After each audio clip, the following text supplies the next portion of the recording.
So, by this presentation, I am going to let you know the full truth of the hormone replacement therapy. So, first, we should understand the terms what we are using in this presentation. Like one term is premenopause. That is before the around the age of 38 to 40, before perimenopause. That is when there is no menopausal symptoms and the woman is still having periods. Then comes the perimenopause, which means around or near menopause.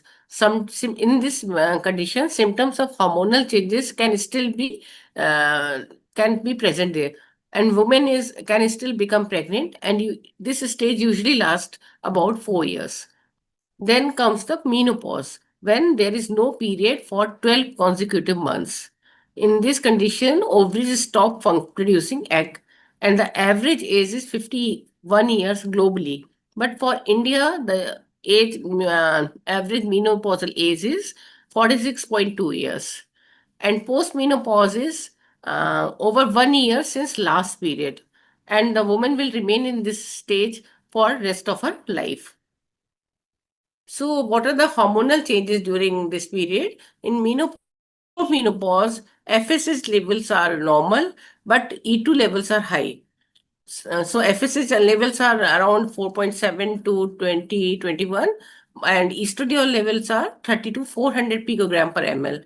But after menopause, estradiol levels are less than 30 picogram per ml, and FSH level rises more than 25 milligram micro international unit per ml. So you can see that in this slide, in late reproductive phase, that is premenopause group, there are subtle changes in menstrual cycle length, and the FSH is variable. That is, it may be normal, it may be raised. But in early perimenopause age group, that is around 40 to 43 years, that there is change in cycle length, and the change is the persistent change of more than 7 days in the length of consecutive cycles, and FSH is variable, but mostly it is elevated. Then comes the late perimenopause phase. In this, there is interval of amenorrhea of greater than 60 days, and FSH level is variable among mostly elevated FSH. Then comes the menopause, when there is no period for 1 year, and then in the post-menopause, there is amenorrhea and also elevated levels of FSH. So, and low levels of estrogen. So, what are the symptoms related to hormone deficiency during postmenopause? In this, the symptoms which are related to the estrogen deficiencies are headaches, fatigue, hot flashes, joint pain, mood swings, and memory lapse. And because of progesterone deficiency, there is muscular weakness, irregular heartbeat sometimes, vaginal infections, mood swings, anxiety, and headache. And because of testosterone deficiency, there is low libido, that is decreased sexual desire, low mood, and lack of energy. So, before prescribing anyone hormone replacement therapy, it is better to know that HRT does not suit everyone, and every woman needs to be aware of the benefit and the potential risk of the HRT, that is pros and cons, so that she can make an informed decision. And our duty as clinician is to ensure that the women are provided with consistent and up to date information. So, when are you are prescribing hormone replacement therapy to any perimenopausal or menopausal woman, then there should be a valid indication. There should be a valid indication to start the hormonal replacement therapy. It is not that every woman who is going in menopause, you have to prescribe hormone replacement therapy. There should be a valid indication, and there should be no contraindication to hormone replacement therapy. This is very important. And the hormone replacement therapy should be initiated before the age of 60 years or within 10 years of final menstrual period, because this golden window is very important. If the HRT is prescribed in this window early in the perimenopausal and menopausal age group, the effect is much more than if it is prescribed later in the life. So, what are the benefits? Like it relieves symptoms like hot flashes, mood swings, vaginal dryness, difficulty in concentration. But there are associated risk also. That is, it can increase the risk of strokes and blood clots. There is always a risk of breast cancer, endometrial cancer, and gallstones. So,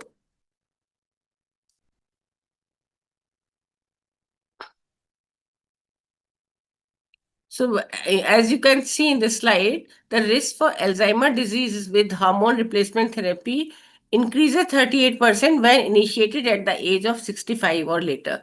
But when it is prescribed within 5 years of menopause, then there is a decrease in rate of Alzheimer disease by 32%. Though, then it is very important to prescribe hormone replacement therapy in this golden window of opportunity, and you should not prescribe hormone replacement therapy after the age of 60 or after the 10 years of final menopausal period. When you are prescribing the hormone replacement therapy, then you have to how to start. This is very important. Then you should take the detailed history of the woman about her medical history like diabetes, thyroid, cholesterol, any previous history of stroke, heart disease, any previous history of any type of cancer, breast cancer, endometrial cancer, or anything related to her medical condition is taken. And also family history is also very important to take family history of breast cancer and family history of gallstones. And after that, you have to examine that lady. And in examination, in normal examination, like blood pressure is taken to find out whether she is hypertensive or not. BMI is taken into consideration so that, and especially the waist circumference to know the uh, risk of factor for cardiovascular disease. And then some certain investigations are also prescribed at this time. Though investigations are non-mandatory to prescribe hormonal replacement therapy, but this we find this is an opportunity to screen this movement for risk factors associated with this age group. Like we advise CBC in general and HbA1c to rule out diabetes, lipid profile to know the cholesterol level, and thyroid function test. And we also take this opportunity to screen her for cervical cancer. So we do the pap smear and also do the abdominal and pelvic ultrasound to know the gallbladder disease, to know the her liver condition, to know her about pelvic organs. Is there any pathology? And same time, mammography is also advised to know the any lesion in the breast, to know the density of the breast, so that type of hormone therapy which can be prescribed is also very important. So when you are going to prescribe hormone replacement therapy, it is your choice will depend upon several factors, like what are the patient characteristics, and what is her age, whether she is perimenopausal or postmenopausal, what is her BMI, and what is her comorbidities, and what is her preference. That is also very important, whether she wants to take oral route or whether she is comfortable with vaginal route. And also the availability of the drugs, that is some drugs are not available in India and some cities of India, so you also look for the local availability also. So our motto should be to start with the lowest effective dose. So, and continue, because lowest effective dose is important for continued efficacy with fewer side effects. And there is improved continuance, and there is efficacy. Even low dose hormone replacement therapy is equally effective in prevention of osteoporosis. And it is not that the BMI is high, then we can't prescribe low dose. Even in higher BMI group, low dose is effective. So, what are the types of hormone replacement therapy? First is estrogen therapy. Estrogen alone, we can give in the form of oral estrogen, vaginal estrogen, subcutaneous estrogen, subdermal implants. But if the patient is having intact uterus, then you have to give progesterone to maintain the endometrial health, to reduce the risk of endometrial hyperplasia and carcinoma. So, for that, we give combined hormone therapy, which includes estrogen and progesterone. aimed at providing relief from menopausal symptoms while also protecting against endometrial cancer. It balances hormone level in women. So estrogen route, as I already have described, is commonly we use oral, and that is conjugated equine estrogen. In low dose, it is 0.3 milligram, and estradiol in the form of 1 milligram daily. And transdermal patches are not available because of the problem of falling off. And in gel, gel is also available, in which there is 1.25 gram with 0.75 gram milligram of estrogen. And vaginally, we can use estriol, conjugated equine estrogen, and also estradiol. Also, all preparations are available easily, and we can use that. In progesterone in the hormonal replacement therapy is the component which is responsible for the breast cancer. So, if there is intact uterus, we have to give progesterone, and even if a hysterectomy is done for severe endometriosis with bilateral salpingo-oophorectomy, even then we cannot give alone estrogen. We have to give progesterone along with estrogen, because there can be some implants of endometriosis in the body which can flare up if we give estrogen alone. So when we give progesterone, then orally, then if we are giving continuous combined therapy, in which we are taking daily estrogen plus progesterone, then the dose is 200 milligram daily. But if we are giving sequential combined therapy, in which in initial days only estrogen is given, and after that progesterone is given only 12 days, then the dose of progesterone is 300 milligram. If we are giving natural progesterone vaginally, then if we are giving continuous combined therapy, the dose is 100 milligram. If we are giving continuous sequential therapy, then the dose is 200 milligram for 12 days. And dydrogesterone is also effective in these cases. If we give it daily, then dose is 5 milligram. If we give it for sequential therapy for 12 days, then it is 10 milligram. And levonorgestrel intrauterine system is very effective in treating the menopausal symptom. It is very good if woman is comfortable with it.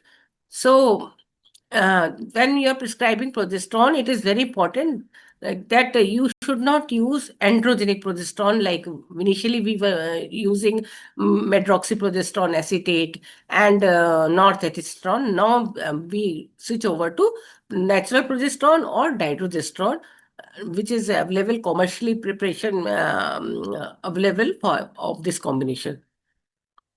Another drug which is very effective is Tibolone. Tibolone elevates moods and libido, and the women who are having adverse effect with conventional hormone replacement therapy, they are can be given Tibolone.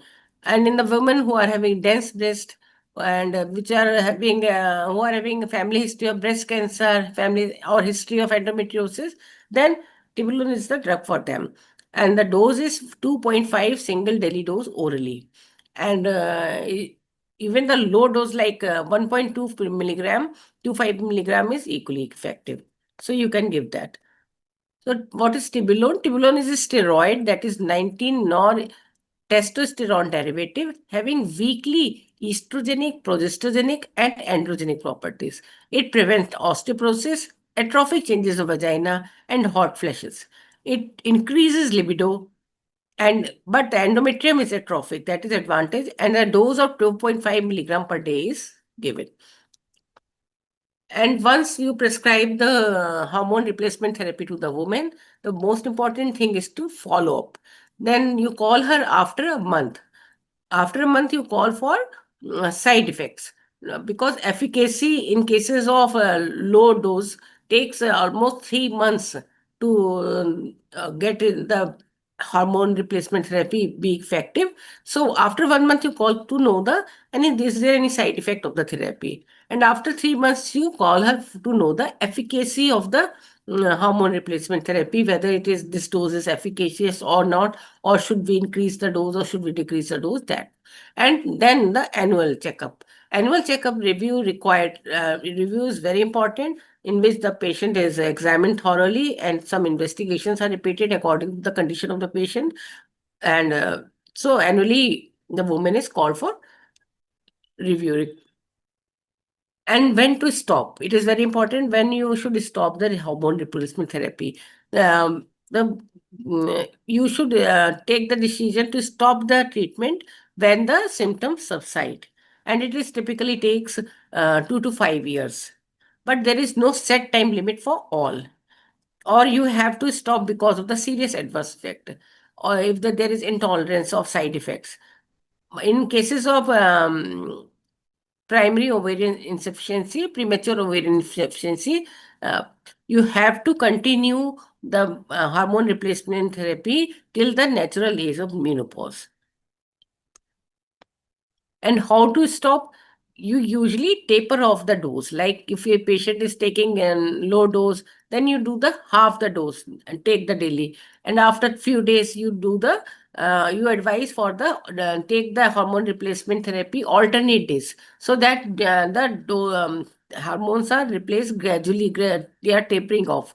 And but in cases of adverse outcome, adverse side effects, you may have to stop abruptly. So you have to do counseling, and there is stress is given to for the annual assessment. Even if the hormone replacement therapy is stopped, annual assessment is continued.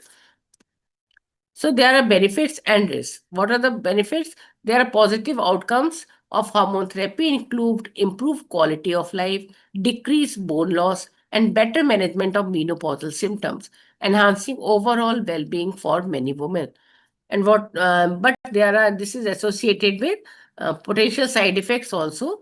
That includes headache, mood changes, increased risk of certain conditions. Patients should discuss risk with their healthcare provider to make informed decision.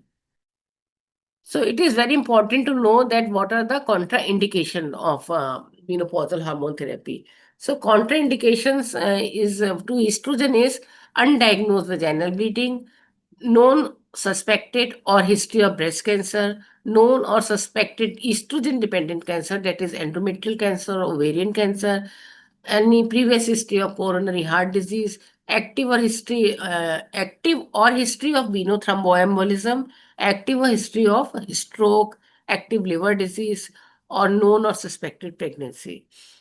And contraindication to progesterone are undiagnosed abdominal vaginal bleeding and current or history of breastfeeding, breast cancer. This is important. So when you cannot prescribe hormone replacement therapy because of the contraindication, so then you can do the most important thing is the lifestyle changes.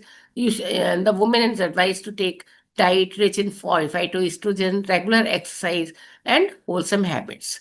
Complementary therapy like pressure, acupuncture, biofeedback, and stress reduction is also important. Alternative medicine include phytoestrogen or hormone regulating. So, this is the summary about the hormone replacement therapy. That if the woman is perimenopausal, then you give the combined sequential regime in which there is estrogen is given continuously and cyclical progesterone is added in the last 12 days of cycle, so that the woman have normal periods after the drug is stopped. Because in perimenopausal women, periods are happening. So this is continued and then changed to combined continuous when therapy when this lady becomes postmenopausal or 54 years of age. In hysterectomized women, only estrogen is advised. There is no need to give progesterone. Women with subtotal hysterectomy, estrogen only if no endometrium identified histologically in the lower margin, or CCT if endometrium seen. Endometrial ablation, either cyclical or combined continuous. Progesterone sensitive patients, Mirena plus estrogen. Older patients start with lower doses and adjust. And when there is the high risk for venous thromboembolism or potential malabsorption, non-oral route is advised. Postmenopausal low libido, tibulin is the first choice. Non-responder to standard treatment, young patients with surgical induced menopause, then subcutaneous implant of estrogen can be given. And when there is urogenital atrophy, topical estrogen or estradiol cream pessary can be given. So it is very important to for staying healthy during and after menopause. And these tips may help to lower the risk for heart disease and osteoporosis and keep the healthy. So for it is important to eat a healthy diet, get enough calcium and vitamin D, be physically active, maintain a healthy weight, and do not use tobacco products. And this is the some diet for menopause like soy products, bean and legumes, whole grains, food rich in calcium and food rich in vitamin D. And foods to be avoided is like sweets, too much of sweet and too much of caffeine and spicy food. These are to be avoided. Thank you. Thanks a lot for your patience.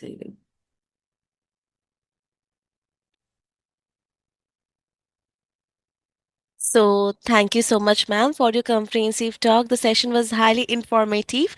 And now we would like to invite Dr. Abhinav Jain, sir. Hello, sir. Are there? Yes, madam, I'm here only. Okay, sir. Okay, sir. You can start with your talk, sir.